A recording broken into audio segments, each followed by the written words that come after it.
श्री गणेशाय नमः। श्री श्याम सदाशिवाय नमः। श्री शिवाय नमस्तुभ्यं। आज की कथा में गायत्री मंत्र का महत्व तथा गायत्री मंत्र संध्या काल में ही क्यों जपना चाहिए तथा उसका क्या फल है, इस विषय में विस्तार से वर्णन करते हैं।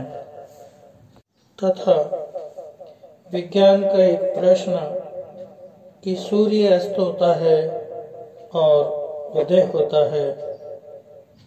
वैदिक पुराणों के अनुसार सूर्य न तो कभी अस्त होता है न ही उदय होता है। वे 24 ही घंटे नियमित रूप से उपस्थित रहते हैं। केवल सूर्य का ओझल होना अस्त कहलाता है और सूर्य देव का पुनः दर्शन देना उदय कहलाता है। इस कथा को माध्यम से विस्तार से ग्रहों की स्थिति, नक्षत्रों की स्थिति तथा सूर्य मंडल का जो विस्तार किया गया है वो इस कथा के माध्यम से सुनते हैं। तथा संध्या काल में गायत्री न जपने के दोष से के कारण कौन से नरकों की प्राप्ति होती है, उसका बचाव कैसे करें, वो इस कथा के माध्यम से मैं आज आपको बता रहा हूँ। सूर्य मंडल की स्थिति भूमि से लाख योजन ऊपर सूर्य मंडल है। भगवान सूर्य के रथ का विस्तार 9 सहस्त्र योजन है। उसका ईसा दंड हर्षा 18,000 योजन बड़ा है। उसकी धुरी 1.5 करोड़ 7.5 लाख योजन की है। उसी में सूर्य के रथ का पहिया लगा है। उस पहिए में 3 नाभि, 5 अरे और 6 नेमी बताए गए हैं। सूर्य के रथ का जो दूसरा धुरा है उसका माप 45,500 योजन है। धुरे का जो प्रमाण है वही दोनों युगार्धों का भी है।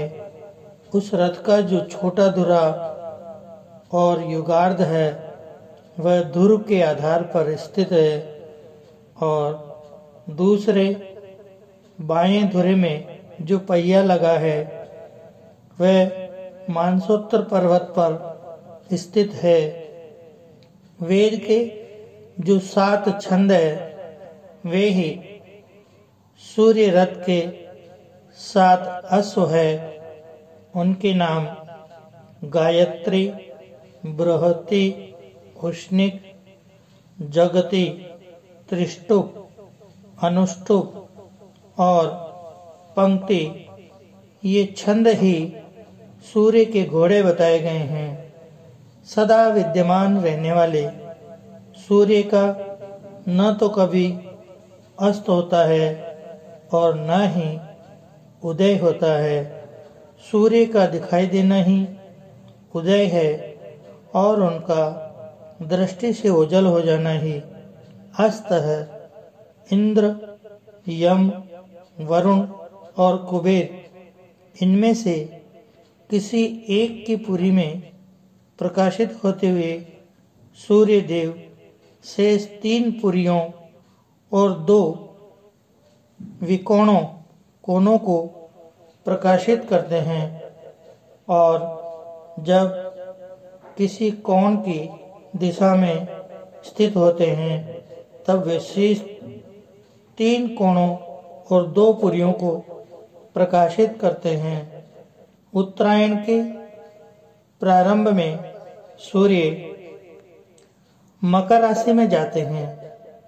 उसके पश्चात वे कुंभ और मीन राशियों में एक राशि से दूसरी राशि पर होते हुए जाते हैं। इन तीनों राशियों को भोग लेने पर सूर्यदेव दिन और रात दोनों को बराबर करते हुए विषुवत रेखा पर पहुंचते हैं। उसके बाद से प्रतिदिन रात्रि घटने लगती है और दिन बढ़ने लगता है। फिर मेष तथा वृष राशि का अतिक्रमण करके मिथुन के अंत में उत्तरायण के अंतिम सीमा पर उपस्थित होते हैं और कर्क राशि पर पहुंचकर दक्षिणायन का आरंभ करते हैं। जैसे कुमार के चाक के सिरे बैठा हुआ जीव बड़ी शीघ्रता से घूमता है, उसी प्रकार सूर्य भी दक्षिणायन को पार करने में शीघ्रता से चलते हैं।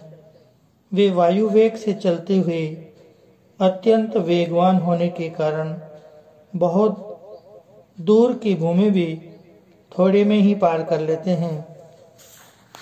कुलाल चक्र के मध्य में स्थित जीव जिस प्रकार मंद गति से चलता है, उसी प्रकार उत्तरायण में सूर्य मंद गति से चलते हैं। अतः वे थोड़ी सी भी भूमि को भी चिरकाल में पार करते हैं। संध्या काल आने पर मंदेह नामक राक्षस भगवान सूर्य को खा जाने की इच्छा करते हैं।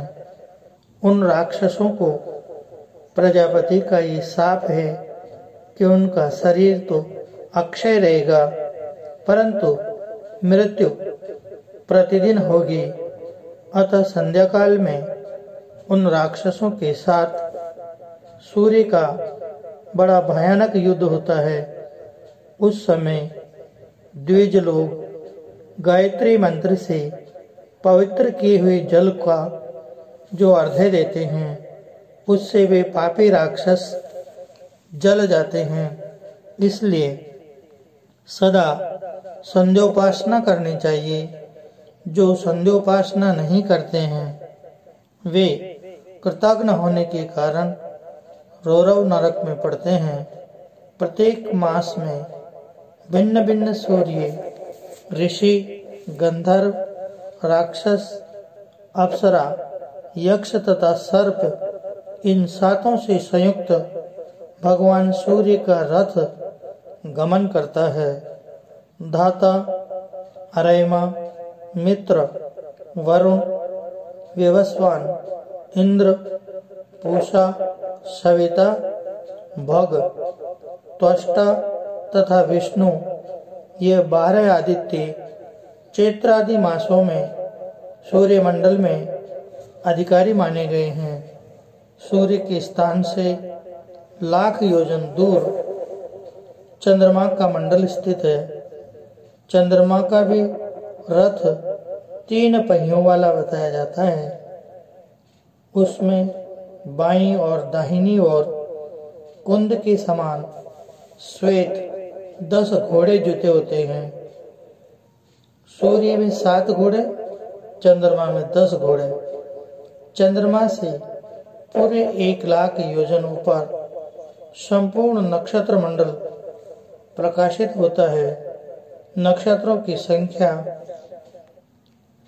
80 समुद्र, 14 अरब और 20 करोड़ बताई गई हैं। नक्षत्र मंडल से 2 लाख योजन ऊपर बुध का स्थान है। चंद्रनंदन बुध का रथ वायु तथा अग्नि द्रव्य से बना हुआ है। उसमें वायु के समान वेग वाले 8 पीले रंग के घोड़े जुते रहते हैं। बुध से भी 2 लाख योजन ऊपर शुक्राचार्य का स्थान माना गया है। उनके रथ में भी 8 घोड़े जोते जाते हैं। शुक्र से 8 लाख योजन ऊपर मंगल है। उनका रथ स्वर्ण के समान कांति वाले 8 घोड़ों से युक्त होता है। मंगल से 2 लाख योजन ऊपर देव पुरोहित बृहस्पति का स्थान माना जाता है। उनका रथ स्वर्ण का बना हुआ है। उसमें श्वेत वर्ण के 8 घोड़े जोते जाते हैं। बृहस्पति से 2 लाख योजन ऊपर शनिश्चर का स्थान है।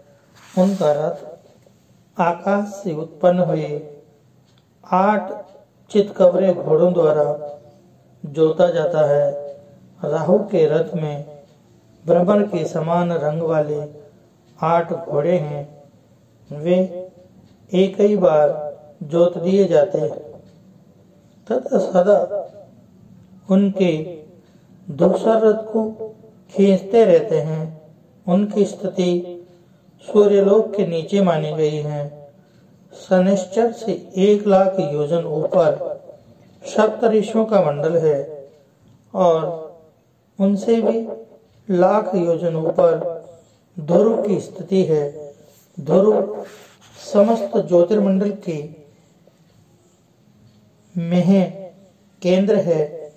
वे भी शिशुमार चक्र के पुच्छ के अग्रभाग में स्थित है, जिन्हें भगवान वासुदेव का सर्वोत्तम एवं अविनाशी भक्त कहते हैं। यह सारा ज्योतिर्मंडल वायु रूपी डोर से ध्रुव में बंधा है। सूर्यमंडल का विस्तार 9000 योजन है। उससे दुना चंद्रमा का मंडल बताया गया है।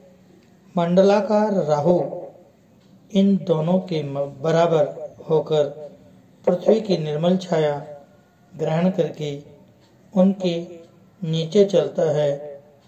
शुक्राचार्य का मंडल चंद्रमा के 16वें भाग के बराबर है। बृहस्पति मंडल का विस्तार शुक्राचार्य से 1/4 कम है। इसी प्रकार मंगल, शनिश्चर और बुध ये बृहस्पति की अपेक्षा भी 1/4 कम है। नक्षत्र मंडल का परिमाण 500, 400, 300, 200 तथा 100 से लेकर कम से कम 1 योजन, आधा योजन तक का है। इससे छोटा कोई नक्षत्र नहीं है। पृथ्वी पर स्थित सभी लोग जहाँ पैदल जाया जा सकता है भूलोक कहलाता है। भूमि और सूर्य के मध्यवर्ती लोक को भूलोक कहते हैं। ध्रुव तथा सूर्यलोक के बीच जो 14 लाख योजन का अवकाश है उसे लोक स्थिति का विचार करने वाले विज्ञ पुरुषों ने स्वर्गलोक कहा है। ध्रुव से ऊपर 1 करोड़ योजन तक महरलोक बताया गया है। उससे भी ऊपर 2 करोड़ योजन तक जनलोक है, जहाँ सनकादि मुनि निवास करते हैं। उससे ऊपर 4 करोड़ योजन तक तपोलोक माना गया है, जहाँ वैराज नाम वाले देवता संताप रहित होकर निवास करते हैं। तपोलोक से ऊपर उसकी अपेक्षा 6 गुणे विस्तार वाला सत्यलोक विराजमान है, जहाँ ऐसे लोग निवास करते हैं जिनकी पुनर्मृत्यु नहीं होती, अर्थात जो वहीं ज्ञान प्राप्त करके ब्रह्मा जी के साथ मुक्त हो जाते हैं। इस संसार में उनकी पुनरावृत्ति नहीं होती। सत्यलोक ही ब्रह्मलोक माना गया है। उसके ऊपर 18 करोड़ 25 लाख योजन परम कल्याणमय धाम प्रकाशित होता है। उसकी कहीं उपमा नहीं है। वह सर्वोपरि विराजमान है। भूलोक, भूवर्लोक और स्वर्लोक, इन तीनों को त्रैलोक्य कहते हैं। यह त्रैलोक्य कृतक अनित्य लोक है। जनलोक, तपोलोक तथा सत्यलोक, ये तीनों अकृतक नित्य लोक है। कृतक और अकृतक लोकों के मध्य में महर्लोक की स्थिति मानी गई है। कल्प के अंत में जब महाप्रलय होता है, उस समय त्रिलोकी की सर्वता नष्ट हो जाती है। महर्लोक जनशून्य हो जाता है, परंतु उसका अत्यंत विनाश नहीं होता। ये पुण्य कर्मों द्वारा प्राप्त होने वाले 7 लोक बताए गए हैं। वेदादि शास्त्रों में कहे हुए यज्ञ, दान, जप, होम, तीर्थ और व्रत समुदाय तथा अन्य साधनों से पूर्वोक्त 7 लोक साध्य माने गए हैं। इन सब से ऊपर ब्रह्मांड के शीर्ष भाग से शीतल कल्याणमयी जलधारा के रूप में श्री गंगा जी उतरती है और समस्त लोगों को आप्लावित करके मेरु पर्वत पर आती है। वहां से क्रमशः संपूर्ण भूतल और पाताल लोक में प्रवेश करती हैं। ब्रह्मांड के शिखर पर स्थित हुई गंगा देवी सदैव उसके द्वार पर निवास करती है। कोटि कोटि देवियों तथा पिंगल नामक रुद्र से घिरी हुई महान बल और पराक्रम से संपन्न श्री गंगा देवी सदा ब्रह्मांड की रक्षा तथा दुष्ट गणों का संहार करती है। वायुलोक की 7 शाखाएं हैं। उनकी स्थिति इस प्रकार है, उसे सुनो। पृथ्वी को लांघकर मेघमंडल पर्यंत जो वायु स्थित है, उसका नाम प्रवाह है। वह अत्यंत शक्तिमान है और वही बादलों को इधर उधर उड़ा कर ले जाता है। धूम तथा गर्मी से उत्पन्न होने वाले मेघों को वह प्रवाह वायु ही समुद्र जल से परिपूर्ण करती है, जिससे वे मेघ काली घटा के रूप में परिणित हो अतिशय वर्षा करने वाले होते हैं। वायु की दूसरी शाखा का नाम आवह है, जो सूर्यमंडल में बंधा हुआ है। उसी के द्वारा ध्रुव से आबद्ध होकर सूर्यमंडल घूमता जाता है। तीसरी शाखा का नाम उद्वह, जो चंद्रलोक में प्रतिष्ठित है। इसी के द्वारा ध्रुव से संबंध होकर यह चंद्रमंडल घुमाया जाता है। चौथी शाखा का नाम संवह है, जो नक्षत्र मंडल में स्थित है। उसी के द्वारा वायु में डोरियों से ध्रुव में आबद्ध होकर संपूर्ण नक्षत्र मंडल घूमता रहता है। पांचवी शाखा का नाम विवह है, वह ग्रह मंडल में स्थित है। उसी के द्वारा यह ग्रह चक्र ध्रुव से संबंध होकर घुमा करता है। वायु की छठी शाखा का नाम परिवह है, जो सप्त ऋषि मंडल में स्थित है। इसी के द्वारा ध्रुव से संबंध हो सप्त ऋषि आकाश में भ्रमण करते हैं। वायु के 7वें स्कंद का नाम परावह है, जो ध्रुव में आबद्ध है। उसी के द्वारा ध्रुव चक्र तथा अन्य मंडल दृढ़ता पूर्वक एक स्थान पर स्थापित हैं। ध्रुव से ऊपर जो स्थान है, वहां न तो सूर्य प्रकाशित होते हैं और न नक्षत्र। एवं तारे ही उदित होते हैं, वहाँ के लोग अपने ही तेज और अपनी ही शक्ति से सदा स्थिर रहते हैं। इस प्रकार उर्दू लोकों का वर्णन किया गया है। अब पाताल लोक का वर्णन सुनो। भूमि की ऊंचाई 70,000 योजन है। इसके भीतर 7 पाताल है जो एक दूसरे से 10-10 हजार योजन की दूरी पर है। उनके नाम इस प्रकार है: अतल, वितल, नितल, रसातल, तलातल, सुतल तथा पाताल। वहाँ की भूमियाँ सुंदर महलों से सुशोभित है। वे क्रमशः कृष्ण, शुक्ल, अरुण, पीत, कंकरीली, पथरीली तथा स्वर्णमयी हैं। उन पातालों में दानव, दैत्य और नाग सैकड़ों संग बनाकर रहते हैं। वहाँ पर न गर्मी है, न सर्दी है, न वर्षा है, न कोई कष्ट। 7वें पाताल में हाटकेश्वर शिवलिंग है, जिसकी स्थापना ब्रह्मा जी के द्वारा हुई है। वहाँ अनेक नागराज उस शिवलिंग की आराधना करते हैं। पाताल के नीचे बहुत अधिक जल है और उसके नीचे नरकों की स्थिति बताई हुई है, जिनमें पापी जीव गिराए जाते हैं।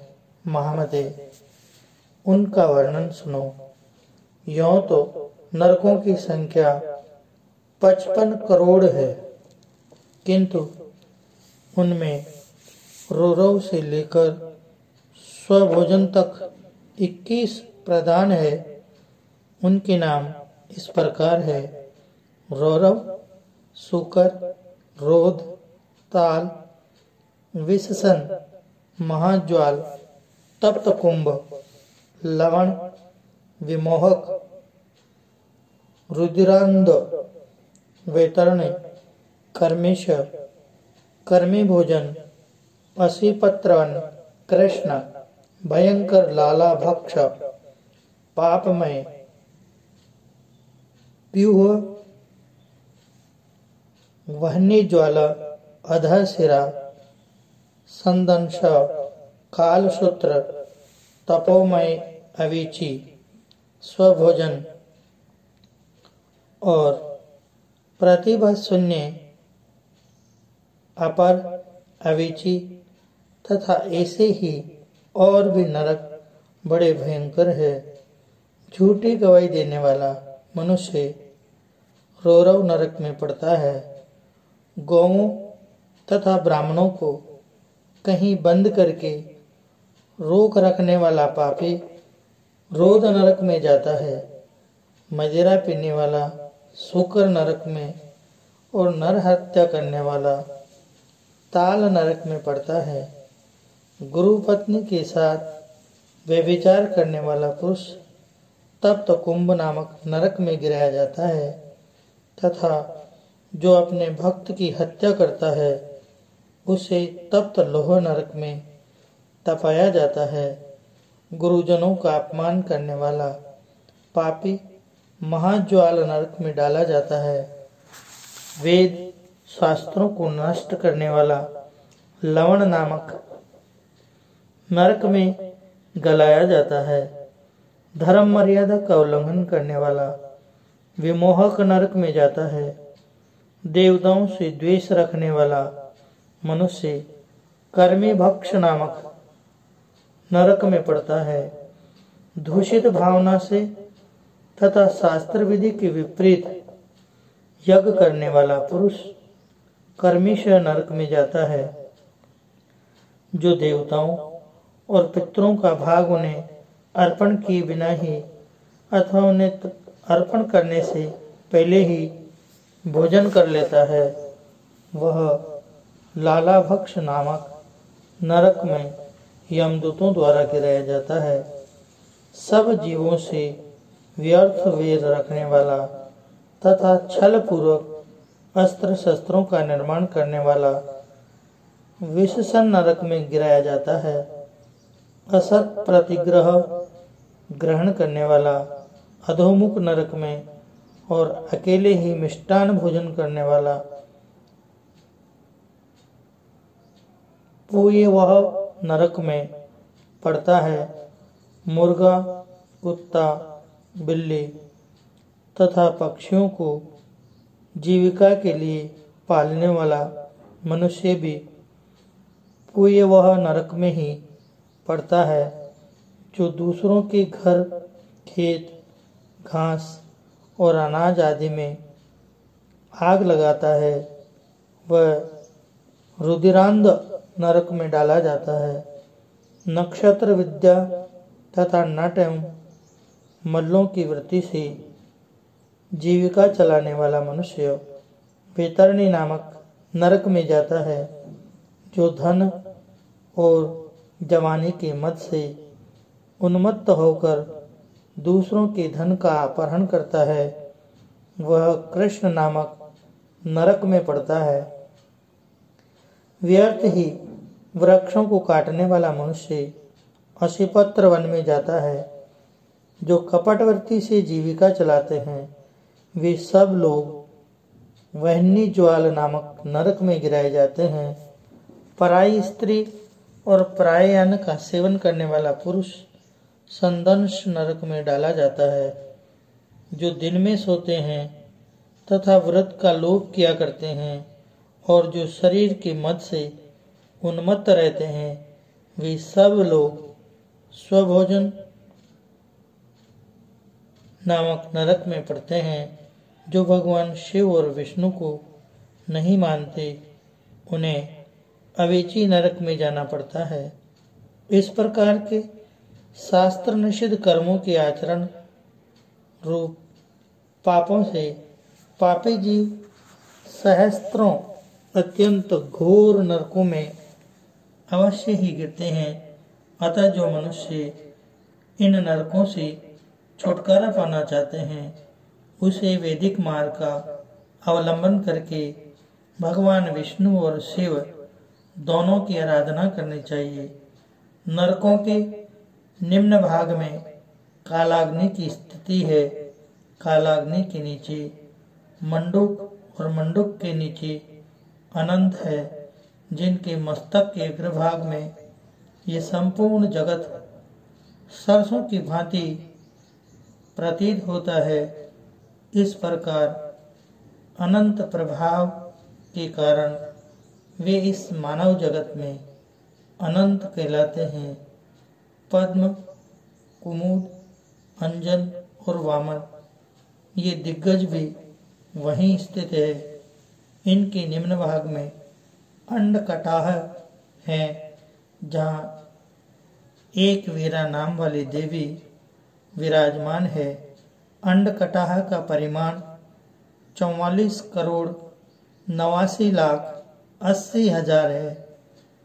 उसमें कपालिशा देवी रहती हैं, जो कोटि कोटि देवियों से घिरकर हाथ में दंड लिए वहां पहरा देती है।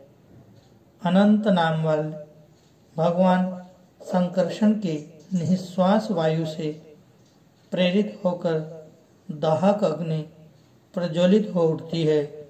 इस प्रकार ये भगवान अनंत ही कालाग्नि को प्रेरित करते हैं, जिससे वह कल्पांत के समय संपूर्ण जगत को दग्ध कर डालती है।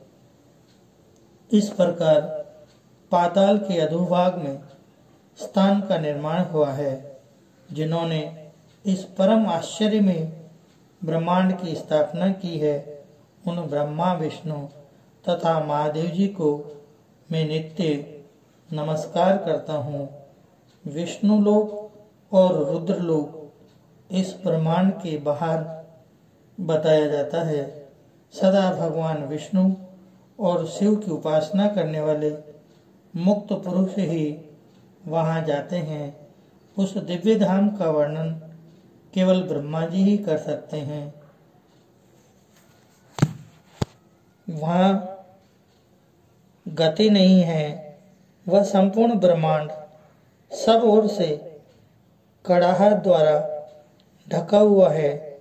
ठीक उसी प्रकार जैसे कपितत्व का बीज कड़ाहा से उसके गोलाकार छिलके से आच्छादित रहता है, वह समुच्चांड कटाहा अपने से 10 गुणे प्रमाण वाले जल से घिरा है। वह जल भी 10 गुणे विस्तार वाले तेज से, तेज वायु से, वायु आकाश से, आकाश अहंकार से तथा अहंकार महत्त्व से घिरा हुआ है। उस महत्त्व को भी सर्वप्रधान प्रकृति घेर कर स्थित है। पहले जो 6 आवरण कहे गए हैं उन सब को विद्वान पुरुष उत्तरोत्तर 10 गुना बतलाते हैं और 7वां आवरण प्रकृति का है, उसे अनंत कहा गया है। उसके भीतर ऐसे ऐसे करोड़ों और अरबों ब्रह्मांड स्थित है तथा वे सभी ऐसे ही हैं जैसा कि वह ब्रह्मांड बताया गया है। जिनका वैभव ऐश्वर्य ऐसा है, उन भगवान सदाशिव को मैं प्रणाम करता हूँ। अहो, जो ऐसे मोह में फंस जाए कि तारने वाले भगवान शिव का भजन तक न कर सकें, उससे बढ़कर मूर्ख कौन होगा। वह मूर्ख तो बड़ा पापात्मा है। अब मैं तुमसे काल का वर्णन करता हूँ, उसे सुनो। विद्वान लोग 15 निमेष की एक काष्ठा बताते हैं। 30 काष्ठा की एक कला गिननी चाहिए और 30 कला का एक मुहूर्त होता है। 30 मुहूर्त के एक दिन रात होते हैं। एक दिन में 3-3 मुहूर्त वाले 5 काल होते हैं। उनका वर्णन सुनो। प्रातः काल, संगव काल, मध्याह्न काल, अपराह्न काल तथा 5वां सायाह्न काल। इनमें 15 मुहूर्त व्यतीत होते हैं। 15 दिन रात का एक पक्ष कहलाता है और 2 पक्ष का एक मास कहा गया है। 2 सौर मास की एक ऋतु होती है। 3 ऋतुओं का एक अयन होता है तथा 2 अयनों का एक वर्ष माना गया है। विज्ञ पुरुष मास के 4 और वर्ष के 5 भेद बतलाते हैं। पहला संवत्सर, दूसरा परिवत्सर, तीसरा इद्वत्सर, चौथा अनुवत्सर और 5वां युगवत्सर है। यही वर्ष गणना की निश्चित संख्या है। मनुष्यों के एक मास का, पितरों का एक दिन रात होता है। कृष्ण पक्ष उनका दिन बताया गया है और शुक्ल पक्ष उनकी रात्रि। मनुष्यों के एक वर्ष का देवताओं का एक दिन माना गया है। उत्तरायण तो उनका दिन है और दक्षिणायन रात्रि। देवताओं का एक वर्ष पूरा होने पर सप्तऋषियों का एक दिन माना गया है। सप्तऋषियों के एक वर्ष में ध्रुव का एक दिन होता है। मानव वर्ष के अनुसार 17,28,000 वर्षों का सतयुग माना गया है। मानव मान से ही 12,96,000 वर्षों का त्रेता युग कहा गया है। 8,64,000 वर्षों का द्वापर होता है और 4,32,000 वर्षों का कलयुग माना गया है। इन चारों के योग से देवताओं का एक युग होता है। ऐसे 71 युगों से कुछ अधिक काल तक मनु की आयु मानी गई है। 14 मनुओं का काल व्यतीत हो जाने पर ब्रह्मा का एक दिन पूरा होता है, जो 1000 चतुर्युगों का माना गया है। वही कल्प है। अब कल्पों के नाम श्रवण करो। भवोद्भव, तपोभव्य, ऋतु, वहिन्ना, वराह, सावित्र, औशिक, गांधार, कुशिक, ऋषभ, खड़ग, गांधार्य, मध्यम, वैराज, निषाद, मेघवाहन, पंचमा, चित्रक, ज्ञान, आकुति, मीन, दंस, ब्रोहक, श्वेत, लोहित, रक्त, पीतवासा, शिव, प्रभु तथा सर्वरूप। इन 30 कल्पों का ब्रह्मा जी का 1 मास होता है। ऐसे 12 मासों का 1 वर्ष होता है तथा ऐसे ही 100 वर्षों तक ब्रह्मा जी की आयु का पूर्वार्ध मानना चाहिए। पूर्वार्ध के समान ही अपरार्ध भी है। इस प्रकार ब्रह्मा जी की आयु का मान बताया गया है। भगवान विष्णु तथा भगवान शंकर की आयु का वर्णन करने में मैं सर्वथा असमर्थ हूँ। कहाँ तो मेरी छोटी बुद्धि और कहाँ अनंत अपार भगवान विष्णु और शिव।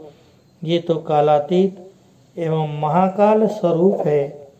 पाताल लोक में भी देवताओं के मान से ही गणना की जाती है। ये सब बातें अपनी बुद्धि के अनुसार बताई गई है। इस प्रकार काल चक्र की गणना की गई है।